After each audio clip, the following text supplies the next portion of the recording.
Well, hey there. Welcome to Conversations in Color, emanating from our beautiful setting here at Shift Cyclery and Coffee Bar in downtown Eau Claire. My name is Ed Hudgins, and I got to tell you, my heart is full after a great conversation with my friends, Amy Renshaw and Dr. Rod Jones. We talked about the connection between religion and social justice. We talked about diversity and communities of faith, and we talked about love and what love looks like in all of this. So I was just personally really encouraged by our conversation, and I hope you will be too. Before we get to the conversation, I want to thank our incredible sponsors, obviously Shift Cyclery and Coffee Bar, Converge Radio, the University of Wisconsin at Eau Claire, and Pablo Center at the Confluence. Without these partners, this could not happen. So we're so thankful to them. And I want to thank also our producer, Justin Anderson, for always making us look pretty and sound good and all that good stuff. For some of us, he can do only so much in terms of the pretty. But at this conversation, I hope it really touches you like it touched me. So let's just skip everything else and get right to it. And I invite you into the conversation.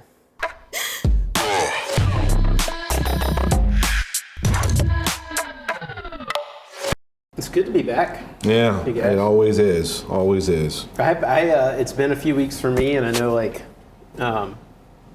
I've missed it, and it was good to take a break, but I've missed the conversations. And I'm glad you're back. Thanks. I'm still chewing on a cookie I had just before we started here. So eat up, my friend. It's tasty. Hey, Rod.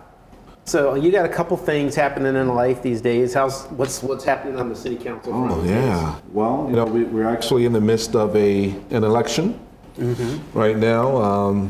For those of you who are interested in coming out and voting, April 5th, that is, all the at-large council members are up, and I am running. So that's what's going on in the city council right now. In addition to all the other work that we're engaging in the council. Yeah, we can't tell anybody who to vote for, but we can say get out and vote. Yeah, we can say get out and vote. Absolutely. Absolutely. All right. Well, best of luck to you. Thank you. You know we love you and are rooting for you in whatever sense we can from a legal perspective. Absolutely. Appreciate it. Absolutely appreciate it. And hey, Amy, Brilliant Star Magazine. Yeah, that keeps me busy working on Brilliant Star Magazine. We just finished an issue on friendship. Yep. Or we're in the middle of an issue on friendship. And then, working on my novel and just trying to do various volunteer things in the Baha'i community and with race unity. Yeah. Just real quick for folks, most folks know what City Council is. Mm-hmm. People may not be familiar with Brilliant Star. What is it exactly? Oh, so Brilliant Star is a magazine for kids ages 8 to 12 that's published by the National Spiritual Assembly of the Baha'is of the U.S.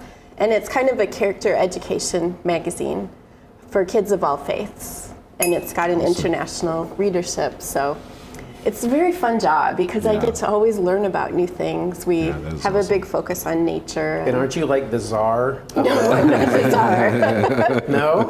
I'm the senior editor, but I have a boss, thank goodness. Oh, okay, all right. I don't have to do budgets and stuff. Yeah, well that's good. Yes, I think so too. Well, hey, we are gathered on an important day on the American calendar anyway. Mm-hmm. I would say beyond that as well. And it's denoted right now by Rod. He's always looking sharp, but he's got a tie on today. Yeah. Right after we're done recording this conversation, Rod will be heading over to the Pablo Center here in Eau Claire to participate in our celebration of the life of Martin Luther King Jr. and his impact. So I'm excited about that. What are you going to be doing in the... Yeah, so actually I'm going to be reading a portion of his speech, How Long, Not Long. Very powerful speech, and I'm glad that I was chosen to be a part of that reading. Every time I think about the essence of that speech and think about where we are today, it's just amazing how the fight just continues, the struggle continues.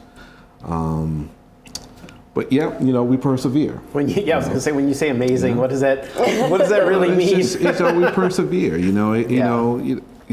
Reverend Dr. Martin Luther King Jr. was a man of faith, right? And his faith was undeterred, right? And he encouraged us to be undeterred, right, in our walk of life. And so I'm always reminded of that, this time of year, how regardless of everything that's going on, right? And it seems insurmountable, right? We must push forward, right? And so, great man. Absolutely. And it's perfect timing for the kind of conversation that we want to have tonight, because one of our community members who listens to the show, watches the show, reached out to us via social media recently and asked us about trying to find a diverse community of faith to be a part of. And it sparked a little conversation amongst us on social media, amongst the team here. And we thought it would be a good thing to just explore together. Sure. And we have a variety of different religious backgrounds here. Rod and mine are somewhat similar, but not in the same place, obviously, as each other. So I think it'd be good to talk about, first of all, what does that look like? Yeah. I think the person may have specifically, I could be wrong, but specifically been looking for some kind of Christian community of worship where there would be diversity. And my first thought, because of my limited experience within the churches that I've been a part of in Eau Claire, is like, I don't know that exists. That was my first my first thought, but I could be wrong, and y'all could correct me. Yeah. Well, that's a good question. I don't know myself particularly either. But we did have a conversation around the use of the word diversity. That's right. Right? Yeah. And what that means, within that context, I think this family, or the person who was chiming in, was talking about diversity in the sense of racial diversity, right? Right. But there's so many more aspects of diversity. Yeah. Right. When you think about, religion, church going, notions of spirituality, there's so many layers embedded in that. That's right. And that was something that we talked about. How do you begin to broach the topic of diversity on a subject that is so monolithic? Right. Right. And so, here we are tonight, and we hope to do the conversation some justice. Right. But to that question, though, I'm not too familiar with many churches locally having a large, diverse racial population. Yeah. I could be wrong, but I don't know. Well, and part of the challenge there is we don't have a hugely diverse population in Eau Claire anyway. Right. And so I believe they're among churches, but I'm not familiar with Christian churches that have a racially diverse population. I don't know that much about them either. No, that's right. I mean, so I've attended. I attended a Hmong church once a couple years ago because I have friends there and wanted to experience it, and it was wonderful. It was really cool to be a part of it. There was a lot of Hmong being spoken. I always like being in that kind of situation where I don't always know exactly what's happening, but it was, I think we were the only non-Hmong people there. Mm-hmm.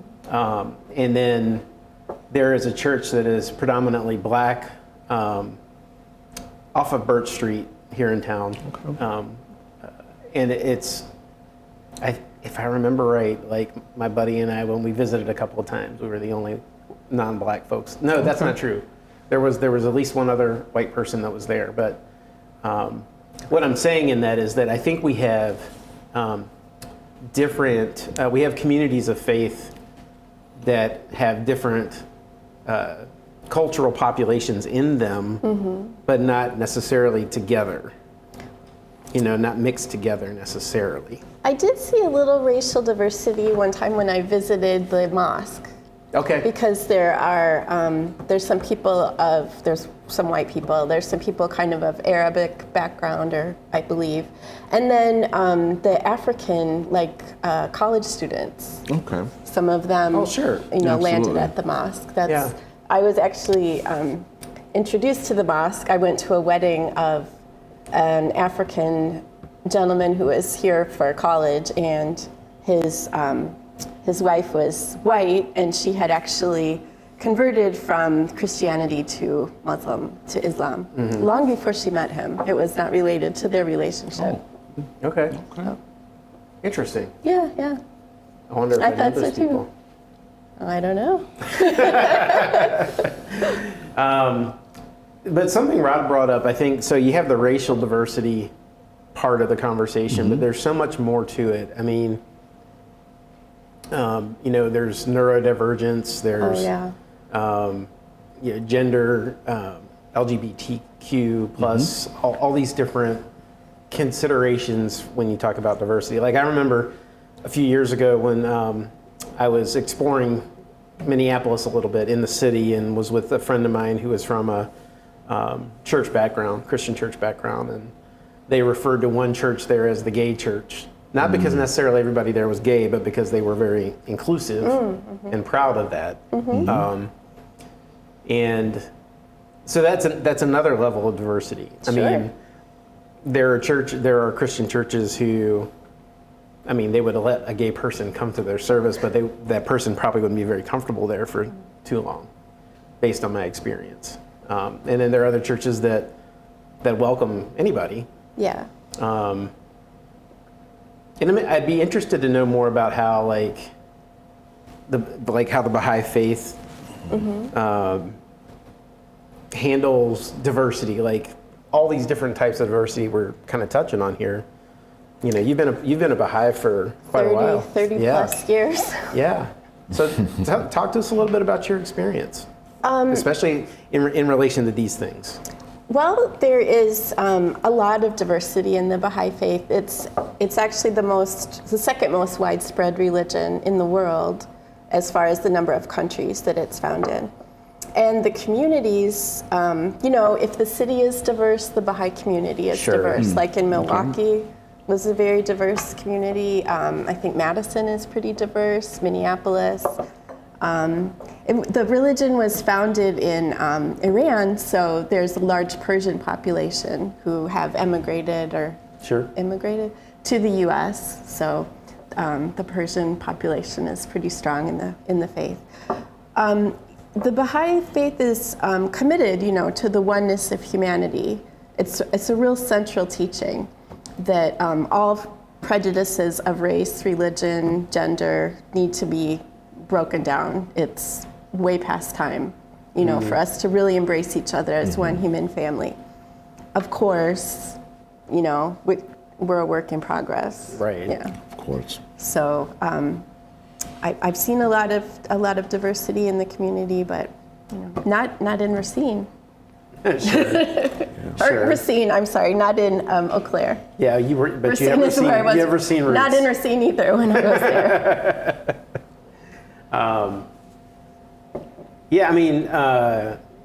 I'm just curious, heard a little bit about your background with that.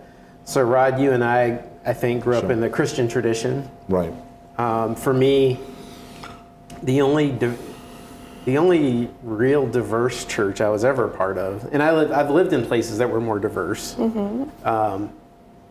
was a church down in Norfolk, Virginia that I went to when I was working for this, for Teen Challenge is the name of the group, worked with kids that had legal problems and such.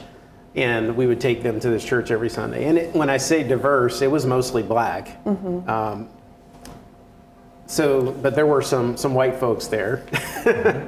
But most of my experience has been in churches that really are majority one race with not a lot of real diversity. Sure, absolutely. What's your experience been? Yeah, that's essentially been my experience. Up to maybe the early years of my adulthood. I would say that in the last 10 to 15 years, I've been in more racially diverse churches. I've attended, United Methodist, and back home in Florida, if you will, in Tampa, it was diverse. It was majority white, but there was also some racially diverse admixture, if you will, going on within the church. And then being here, I also attend, Lake Street United Methodist. And the philosophical tenets of Lake Street was quite different than those of the United Methodist Church that I attended back in Florida. And I would suggest around issues of, LGBTQ plus, right? This church that I'm attending currently seems to be more welcoming and inclusive in that regard. Yeah. The one back in Florida, not so much so. Sure. Right? Sure. And so what's interesting is when you think about, Christian churches, right? And the dogmas associated with them. Right. It's quite interesting. And I was listening to, you said the Baha'i Faith, right? And how there's a central overarching tenet, right, that guides it, Yep. right? Doesn't matter what country you go to, Yep. it is universal, Yep. right? But then you have, right, Christianity as a practice in, America, if you will, right? And you see all the schisms, Yep. and people cleave dogmatically, right, Yeah. to their beliefs, which is interesting because it creates a lot of division, Right. and I don't know who's It's who because coined the it's based expression. on ideas and it's different Right, ideas. and I don't know who coined the expression, but they were saying what's that old saying about how the church hour, 11 o'clock or something it's the like most that, segregated hour. being the most segregated Yeah. hour. That's right. I was thinking about that earlier when I you were don't talking know who about it. coined that, Yeah. but I mean, whoever coined It's it right. is spot on. Right. Yeah. Yeah. Right. And it holds true. It rings true today. Yep. And it's just it's sad, but what do we do? Yeah. I guess that's the question. Yeah, I think so. I think that really, maybe I'm off here, but maybe especially in our context here, geographically, Right. Maybe the key isn't necessarily seeking a diverse church, but a welcoming church or a welcoming community. If it's not a Christian church, one that will. Here's the thing, and this is the thing that, as human beings who are bound to the cultures in which we were raised and then bound to the cultures in which we're living now, and like we're so heavily influenced by all those things, we're always going to have cultural conflict when we join a new community because every community has their own culture. So when you first come in, it's just like the old, back when I used to study small group dynamics in church world, it was like you come in and there's a honeymoon period where everybody's getting along. And then eventually there's going to, the differences start popping up and you got to start working through that stuff. Yep. So, the success of the small group or the community is more about how you deal with that conflict and move forward than it is about those first few weeks when everything is just sweet. And so I say that to say, I think, even the most welcoming community, if there's a group or a family that comes in that presents a different dynamic than that group is accustomed to, there will eventually be conflict. And I'm not talking about fighting. I'm just talking about eventually they're going to have to figure out how do they work this together, So I think that's something that I think I've been thinking about as we've been talking through this is maybe it's not about diversity as much as it is finding a place where you can feel welcome, but also going in with your eyes open. Sure. That you're going to have to still work through stuff at some point. It's inevitable. Right. It's part of the human condition. Right. I mean, it is what it is. I think every group or team or whatever, that's the reality. Anytime you join a group of people, there's an established culture, good, bad, or whatever, and then you're adding to that dynamic. You become part of the culture that's being built there, and you're always going to run into issues. And I say that because I think about this family that reached out to us, and they may well find, I think if I remember right, it's an interracial family. Yeah, black and white. Right, and so they may find a place that's super welcoming, but they may not find out for a few months that nobody in that congregation is used to seeing a family like that, and something might pop out at some point, and then that's when you lean in and you got to figure out, how to work through it. The how we say the tenets of the show are honesty, humility, and humanity. I mean, those are the same kind of things that are necessary to work out those sort of conflicts. Right. Humility for sure, honesty too, and a little bit of courage, really. Right. To admit that there's an issue and not sweep it under the rug. Absolutely. Sure. Yep. But there's another piece to that too. I feel that, when you find a church home, right? people are looking for that spiritual edification, right? And it could be welcoming, right? And it could be, wonderful for quite some time, right?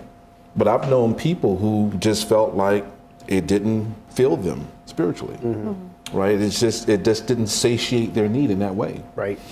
And so that's a piece that I think that can be contentious, right? And when I say contentious, not actually fighting, right? But just inwardly, Yeah. right? Internally, because the tension becomes, I love the people or I like the people, right? That I attend church with, but I'm not getting the spiritual edification that I need or desire. Right. What do I do? Then I'm in flux, right? Yeah. And then oftentimes, people go church shopping, Right. right? And so that's a piece too that I think when people are looking for that so-called diverse church, right? That's a metric, whether they want to call it a metric or not. Right. That I think that's important. Right. There are multiple things to consider. Right.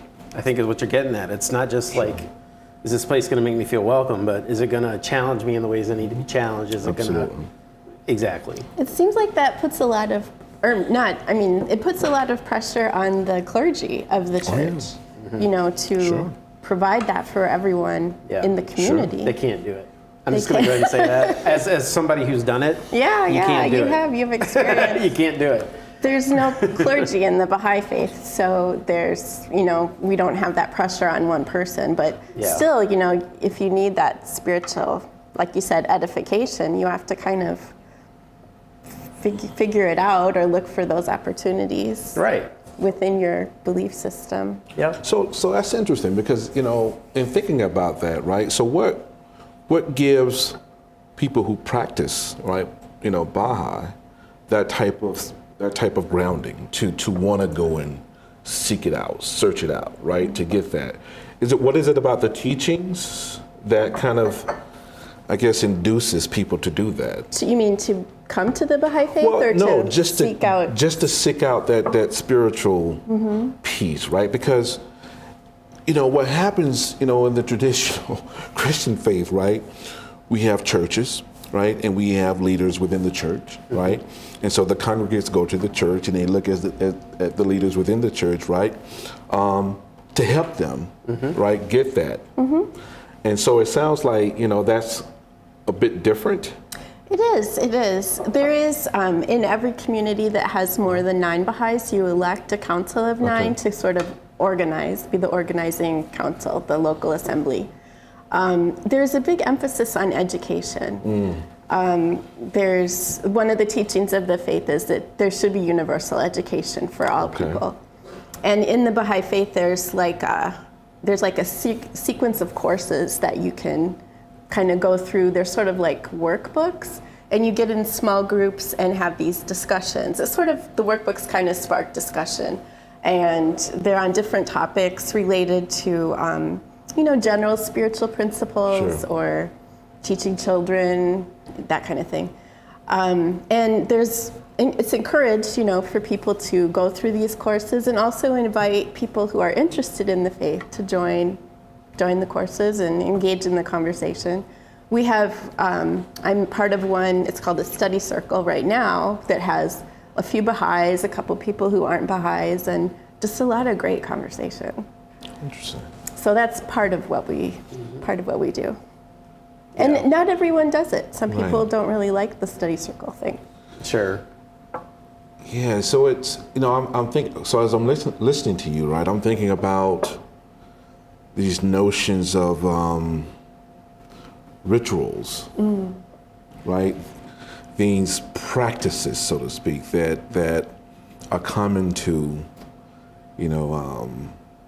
many churches and many religious faiths, and is it that an absence of those types of strict rituals that you would see maybe in certain other churches? I mean, are there practices that that you all follow, so to speak? I'm just curious. Yeah. We do get together for worship services once every 19 days. Sure. And that consists of a portion of it is like music and writings and prayer. That can be anything though. Gotcha. It's really up to the people how, what prayers and such. It's not like a set format.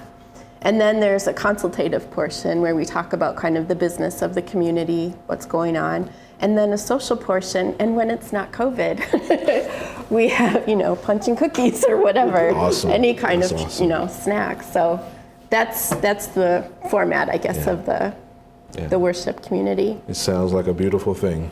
Well, thank you. Yeah, it does. But I think inquiring minds want to know why every 19 days. Well, do you know every major religion has its own calendar? We're all on the Christian calendar. There's a Muslim calendar. There's a Jewish calendar. So And clearly, though, the Christian calendar is right. Of course, no question. It makes so much sense. Yes, that is right. Let's just have 1 month is 28 days. Everything else is 31. No, wait, let's throw a few 30 in there. So, not that any calendar is better than any others, but the Baha'i calendar is 19 months of 19 days each. And then there's an extra 4 or 5 days that are like a time of charity, gift giving, celebration, hospitality. Why 19? I'm not really sure why 19. All right. I'm not going to drill you, but I'm just really curious. I better look that up because there's probably somebody. There's got to be a reason. There is. Sure. There has to be a reason. Yeah. It could have something to do with like each, I don't know, different words have different numerical values in Arabic, but I'm not sure. I should really look that up. That's a good one. All right. Well, that's homework. Okay, got it. Because I got to know. Awesome. Oh, man. Yeah, so I think let's talk about just kind of in general this relationship between social justice and race and religion. Right. Why those things tend to be tied together for a lot of people. Yeah. We talked a little bit about Dr. King earlier. Sure. His Christian faith, his understanding of the gospel, the New Testament, drove him to Sure. to the work that he did.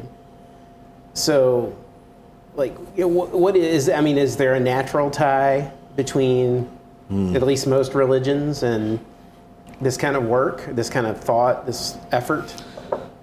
Yeah, that's a very good question.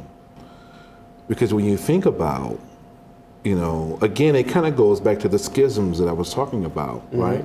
So if we suggest, right, that our faith, our religious beliefs, right, should encourage us, right, to lean toward social justice. To me, it would be something that was more universal, right, in terms of, these notions of equity and fairness and equality and so on and so forth, right? Yeah. But yet, those ideas are so distorted, right? Yes. I don't know, how do you meet that out, Yeah. right? But that's a very profound question, I think. And I do see a clear nexus, in my opinion, between one's reverence, right, and one's belief in the possibility, right, of using their reverence to enact, right, equality and justice for all. Right. I see those as inextricable, Yep. but not everyone does. We've talked before too about how among our team, for some of us, religion or faith is a big motivator. Sure. I think you've mentioned your faith. Yeah. Rod has, Salika has. For me, it's part of it. And when Dr. Briggs was here, she mentioned that part of what motivates her is her faith. Right. It's a huge motivator for a lot of people. Yeah. But I would also argue what makes it so confounding is that many people use it for the opposite. That's right. Yeah. Right? Yep. So what is it about those of us who see it as a source or light for good, and there are those who see it as a way to keep us divided? Yep. Where do you feel that void? I can throw in a very cynical viewpoint. I mean, and I don't. When I say cynical, it's going to sound cynical, but I think it's just honest. I think that there's just a reality that when anybody's looking at like a sacred text or they're thinking about some kind of theological issue, Christian, non-Christian, whatever, doesn't matter. Like, they're bringing their own context into it. They're bringing their own background, their own filters. And, if, for example, if you're raised in a racist family amongst racists, you're going to, but you go to a church, you're going to be interpreting scriptures in a way that justify your racism. Unless you get challenged at some point by somebody who has a different perspective, and then minds and hearts can change. But I think that's really all about that. Like, it's really about like what are you bringing to whatever religious thought or text or whatever, because you can make anything mean anything. Sure. When it comes down to it, the truth is, like, you look at the Old Testament and there's all kinds of stories in there about the God who is love, described as love in the New Testament, telling the Israelites to go slaughter all these people of different ethnicities. And you read the Old Testament law, and there's repeated laws about slavery, and like basically it's like slavery is okay, like it's saying that slavery is fine. And yet, and then there are people who will use that. Sure. And then there will be people who will say, yeah, that was for that time, and then when Jesus came, this is different. And all I'm saying in all of it is, I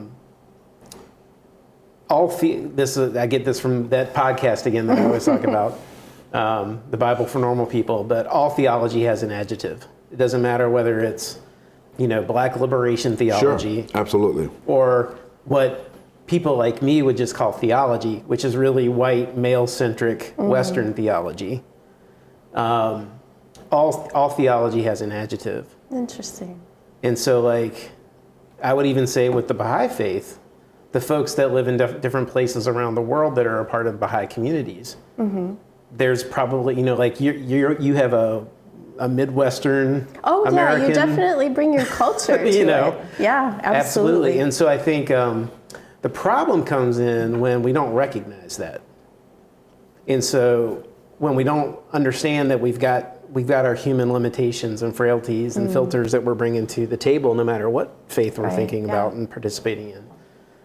And then it becomes like, no, this is the truth. I'm certain of this. Sure. And because of this, I can alienate you because you don't fit within my framework. And it's just, we perpetuate the same stuff. Sure. Sure. And I know that's kind of heavy, but I mean, I think it's just, we're people, and we're just this mixture of good and bad. Sure. And, Yeah, no doubt. We must die unto ourselves every day. That's right.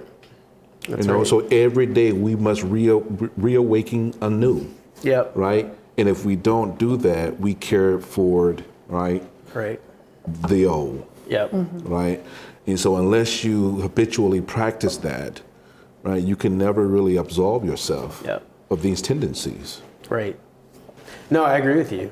So I think at the heart of it, we have to find an anchor point. Sure. That what is the thing that helps me to interpret whatever, and so and like this is my primary filter, because we all have our filters. So what's my primary filter going to be? And where I've landed is it's going to be love my neighbor. It's going to be God is love. It's going to be love.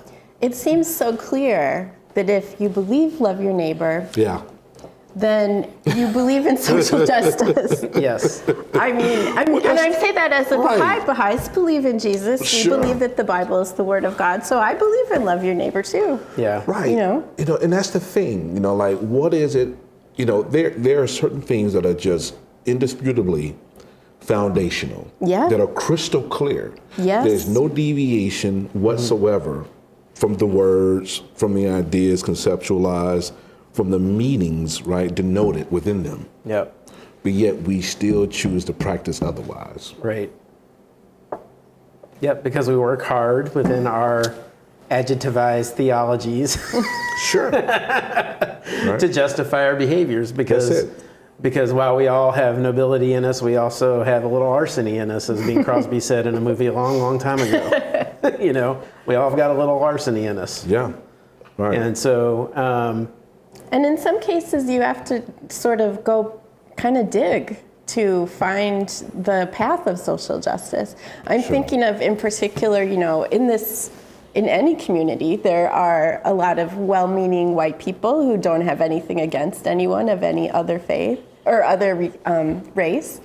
And so they figure they're not racist, they don't belong to the Ku Klux Klan, so, you know, what's the problem if, you know? And then I guess what I've been learning, and some friends of mine too, in the past few years, is like you have to really go deeper than that. You have to dismantle the systemic racism, which I know is kind of a loaded word lately, but you have to go out of your way to not just sit back and say, you know, people of all races are good, but like, do you have them over to your house? right. Yeah, you know, Reverend Dr. Martin Luther King talked about moderate whites being among the most frustrating. Yes. Yeah. Right? Yep. Because of their aversion to tension. That's right. You know, and the fragility that they present. This could lead into a whole political discussion right now. No, but it's just that, you know, when you made that comment, right? And so you have to, if you're going to lean towards the arc of justice, right? That requires you to be uncomfortable. Yes. To step outside, to step outside, right? Your comfort zone, to allow yourselves to be vulnerable. And a lot of people do not want to do that, right? Because they are comfortable where they are, right? And they don't want anything taken away from them. That's right. Right? And that's where the well-meaning ones who are of a Christian persuasion, I could say, Jesus said, deny yourself and take up your cross and follow. There's nothing comfortable about carrying a cross. For sure. You know, and so, and I'm not saying that self-righteously, like I have to make the choice on a regular basis that I'm not going to disconnect from this work and these conversations, because I could. I mean, the odds favor me. Yes. You know, everything's in my favor. So if I wanted to kick back and just be comfortable, I can make that choice anytime I want to.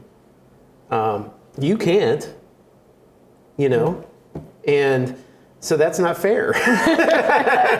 But my point though is that like that's why I can't do that. Right.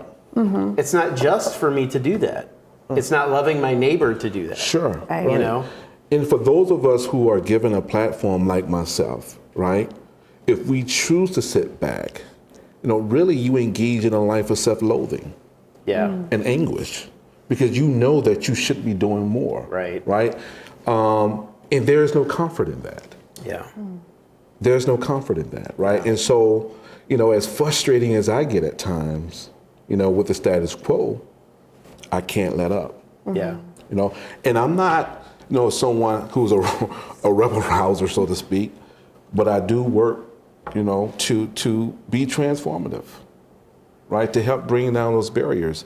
And I think that's, you know, when we practice our faith in that way and we become an exemplar for others, right?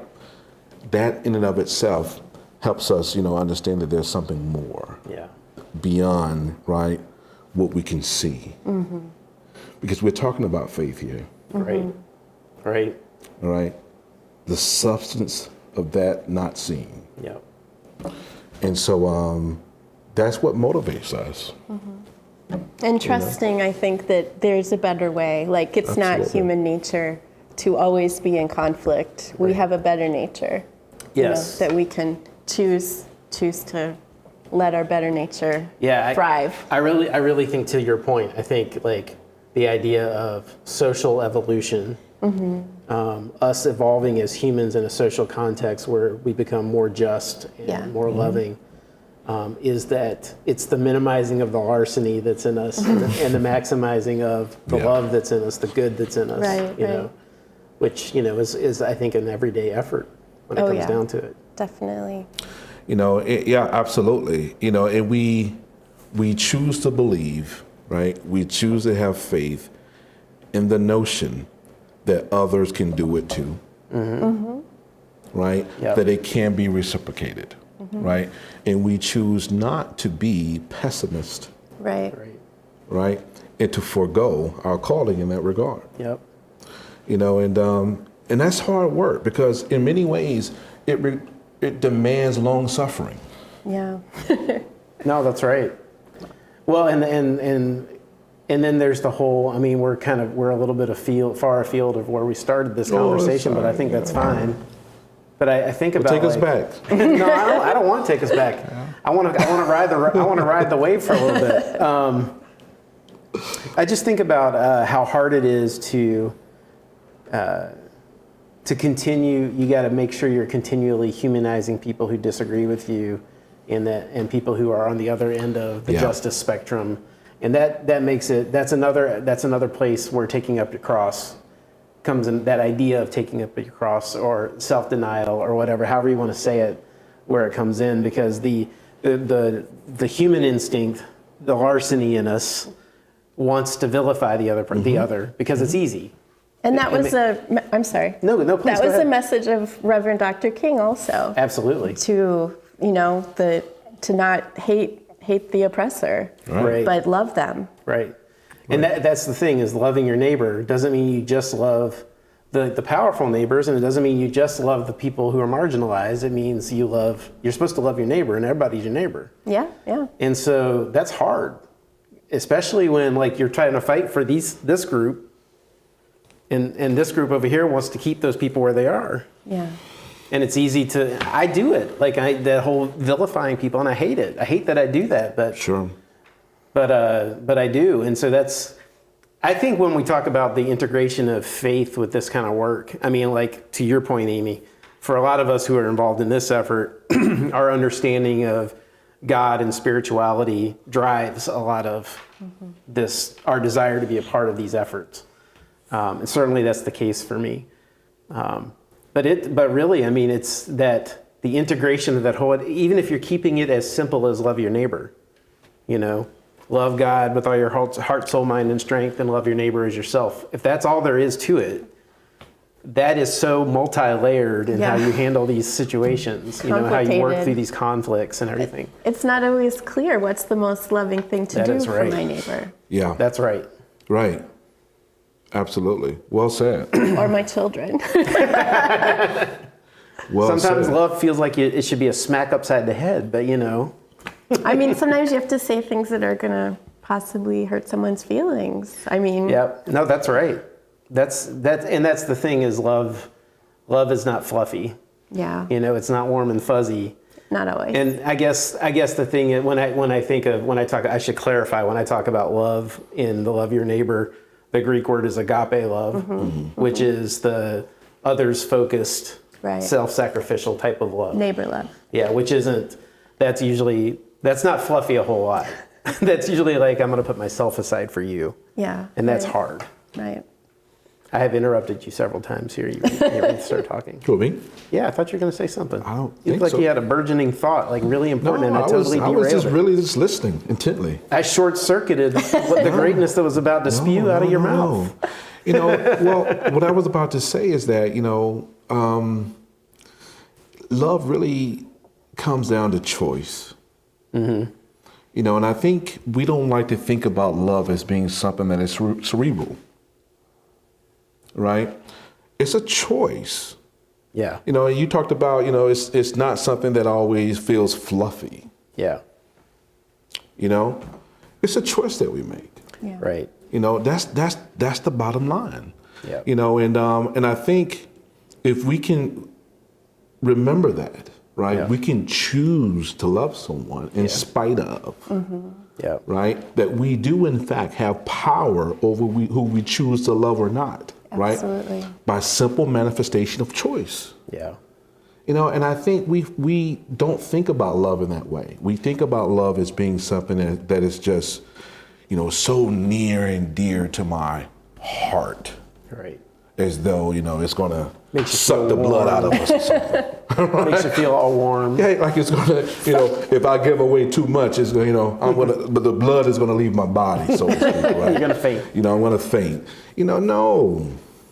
Yeah. You know, and I think, you know, we have to remember that. And for those of us who are engaged in this work and just see people for who they are, and that is that we're all imperfect people. We're all imperfect beings, right, who are constantly striving, right?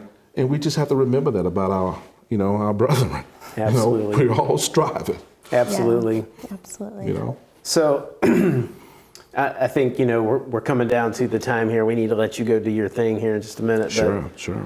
It feels like to me, and please tell me if you think this is fair, but when we're thinking about our friend who reached out about finding a diverse community, maybe it's not so much seeking after a diverse community, but maybe it's considering finding a loving community, a genuinely loving community, where you sense that kind of others-focused, self-sacrificial culture. And maybe that's the best you can do. And frankly, I'd be more interested in being a part of that than being in a diverse community. Because eventually that could be diverse. If Eau Claire becomes diverse, yes, Sure. then that kind of community would grow in that diversity with ideally, the if the city. community is loving, then they would be loving to everyone. Yeah. Absolutely. Well, I would tend to agree with that, you know. And I think, you know, when we find ourselves in certain contexts, right, we have to redefine, you know, what is meaningful to us. You know, because if we think very on linear lines, right, and I'm not trying to suggest that our guest, our listener is, right, but clearly there's not a lot of racial diversity here. Right. So what do we do? Yeah. And that was one of the questions that I asked from the start. Right. And I think how you position that may be a way of kind of rethinking that. You know? right. Yeah. Well, hey, I'll take that. That's a good place to stop. Yeah. Hey, thanks so much for this conversation. It's so good to be with you people. Thank you. I love It it. was really edifying. Yeah, it was good for my soul. conversation. Yeah. Me too. All right, Dr. Rod, you go do your thing, and Amy, I don't know what your thing is, but go do that too, and Okay. I'll go figure out Go what my to thing Target is. probably. All right, good deal. All right. Good deal. Y'all have a good night. All right, you too.